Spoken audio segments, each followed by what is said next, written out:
Hey, how y'all doing, family? Welcome to this version of the meal ticket. I'm glad you all are able to tune in. I pray all is well. I pray that your health is in place. I pray that your emotions are under control. I pray that your mind is at ease, especially in the midst of everything that's going on in our world right now. But it's a privilege to be able to come to you today on this beautiful afternoon. I'm down in Fort Valley, Georgia at this moment in time. Came down here to visit a budding friend of mine by the name of Fred Williams. He's playing shy right now, but he actually is just a few feet away from me.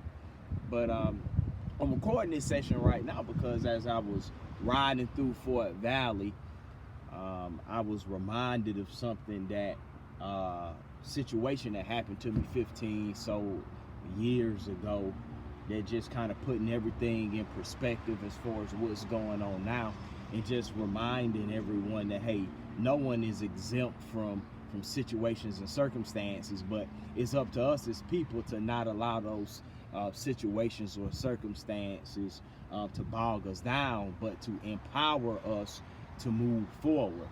Because truly, if there ever was a time where we need to be empowered, where we need to be banding and coming together through love with unity, is now. We see it, we know it. But anyway, I'm actually probably in the exact same spot where about 15 years ago, I was 25 years old, maybe not even a full 2 years, having graduated from Georgia Southern, got my nursing license, working at the medical center. Shout out to all those frontliners out there that's still working in the trenches, especially in the ER where I came from. But I was on the way to actually Fort Valley homecoming that year. Got off the interstate. Me and a good buddy of mine, Mason brother, shout out to Antrail Sanford.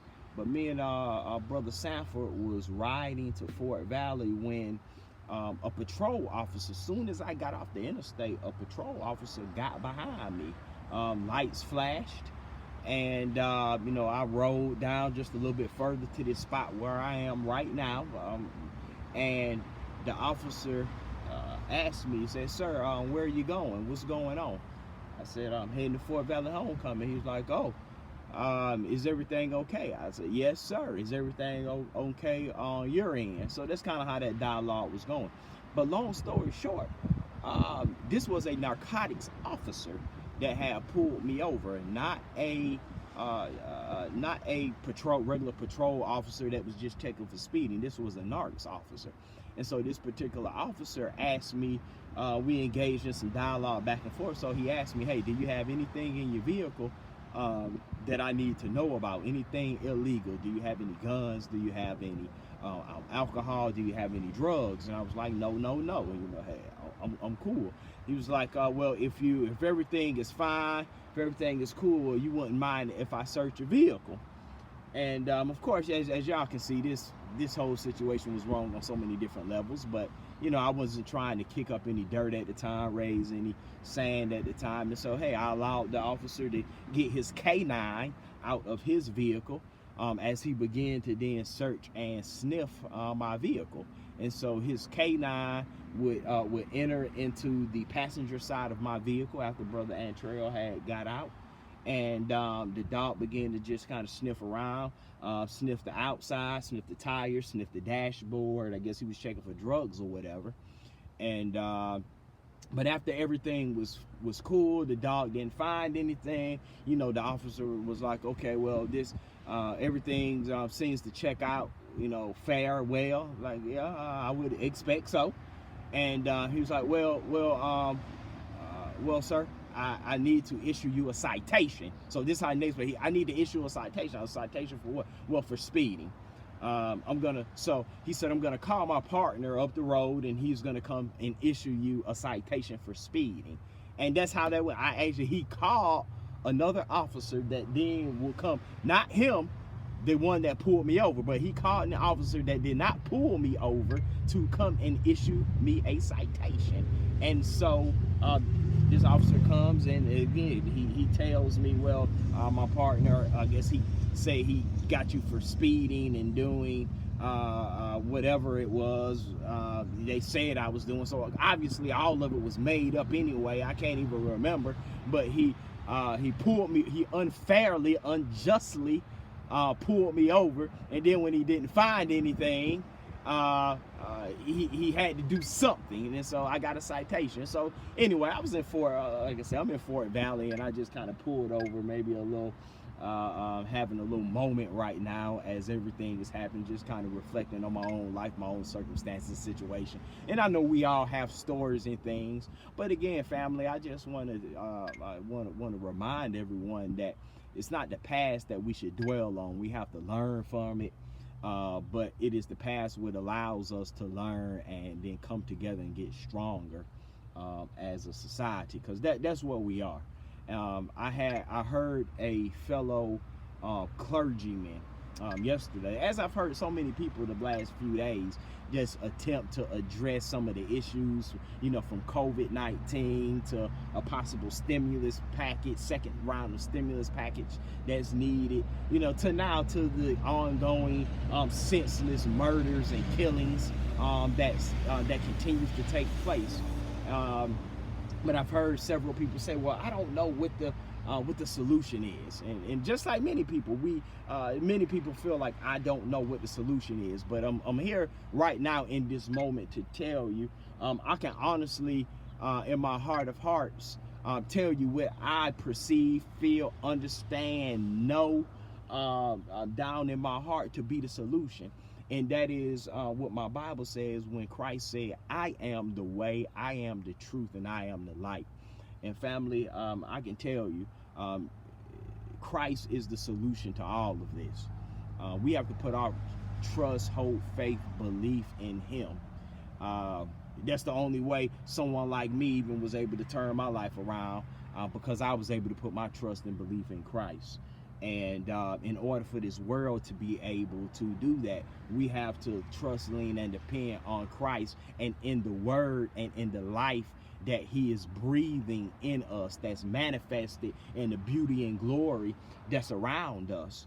Love is the solution. Love is the solution. I'm not talking about that play love. I'm talking about real agape, real a love that knows no bounds, knows no limit, a love that is understanding, a love that is patient, a love that is kind, a love that is forgiving, a love that looks beyond the color of someone's skin, and a love that looks beyond someone having or not having a certain status in society, or just true love. If we can somehow tap into and spread that love, that's the solution.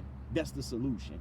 But we have to be real with ourselves. We have to recognize our own shortcomings as people and realize that we do sin and we do fall short of the Lord's glory and blessings. But when we stop trying to find answers and solutions in all of these other places and things around us and put our faith, trust, and hope in him, then we'll be able to have a better understanding of those things that are spiritual, not made of man hands, but those things that are eternal in heaven, because it's those things that's spiritual that will then allow us to have a revelation about truly what's going on around us. But we keep looking and comprehending and understanding with a carnal mind, and a carnal mind just cannot perceive that which is of God. And what's going on around us, the Lord is trying to get our attention, y'all. I truly know and believe that. But as an advocate, as a avid believer, as a minister of the gospel, as a lover of people, I love all people. I can truly say that. I have friends in all walks of life, because I manifest the glory of God in all walks of life. He's blessed me in that manner, and I'm just so grateful. And so it's my hope, prayer, and aspirations to be able to spread that love that God have placed in me, to be able to just touch somebody. Honestly, that's even why I'm right here in this moment, partly because again, I mentioned this gentleman named Fred. I just met this guy 4 months ago, but the spirit of God, the love of God, allowed me and this gentleman to forge a relationship together. And so we have to forge relationships with people who we just may not know, who may be from a different walk, but we can't be scared, we can't be afraid. God created us wonderfully, and so people, I love you, and I pray that something I've said, it will be a blessing to you. I hope that you will tune in once again in the next viewing or taping of the meal ticket, where I may be able to say something, do something, speak something that may be a blessing to your life, because I can tell you the Lord have truly blessed me. I'm here because he's blessed me. I'm here because of grace and mercy. And I pray that when things settle down, that we'll all be able to just enjoy the beauty and glory of this life, because life is short, and we know that, we hear that, but life is so short to be wasting on frivolous things. And so time is winding up, people. But until the next time, I pray that the angels of God will encamp you and protect you from all hurt, harm, and danger, those things that are seen and unseen. I pray that whatever it is that's in your heart that may be plaguing you, that the Lord will reveal himself unto us and continue to reveal himself, that we all may find and be a participator in his perfect peace. And so, family, just remember to keep it in the middle of the road and tell somebody about Jesus. Tell somebody that he lives. Allow your light to shine, because somebody may never step foot in a church. Somebody may never listen to a preacher, a minister, or read a book. But if you allow the light of God to shine and be used through you, then they'll see him. Then things can change. Love you. Peace.